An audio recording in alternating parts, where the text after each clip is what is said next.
বাংলাদেশের মতো ইউরোপের তৃতীয় মুসলিম অধ্যুষিত দেশ ফ্রান্সেও জমজমাট ইফতারির বাজার।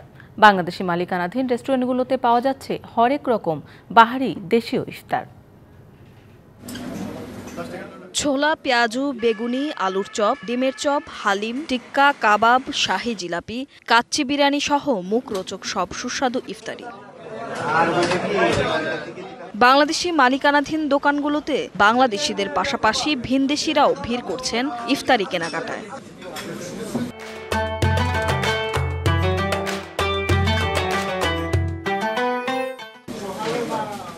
রেস্টুরেন্টগুলোতে চলছে বিভিন্ন সামাজিক, আঞ্চলিক, সাংবাদিক সংগঠনের ব্যানারে ইফতারের আয়োজন। আমাদের এখানে বাংলাদেশি মুসলমান ছাড়াও ফ্রান্সে বসবাসরত বিভিন্ন দেশের মুসলমানেরা এখানে ইফতারি করে থাকেন। বছর আমাদের বেচা কিনা অনেক সুন্দর হইতেছে, আলহামদুলিল্লাহ, আল্লাহর কাছে লাখ লাখ শুকরিয়া। সব ইফতার এখানে পাইতেছি, হালিম, জিলাপি সবকিছুই বাংলাদেশে যা যা পাওয়া যায় সবই এখানে পাওয়া যাচ্ছে। বিশেষ করে বাংলাদেশি অধ্যুষিত এলাকা প্যারিসের গার্দো নর্দ, ওবারভিলিয়ে, ক্যাথসিমা, লা কর্নোভ, মেট্রো হোস এলাকার বাংলাদেশি রেস্টুরেন্টগুলোতে ইফতারি কেনাকাটায় উপচে পড়া ভিড়। বাংলাদেশিদের পাশাপাশি বিদেশি লোকজন খুব ভিড় জমাচ্ছে। বাঙালি ইফতারিগুলি সব জায়গায় পাওয়া যায় না এরকম ফ্রেশ। প্যারিসের বাইরে থেকেও বাঙালিরা ভিড় করেন ইফতারি কিনতে।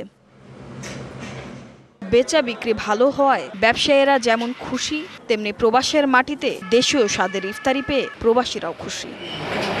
DBC news desk.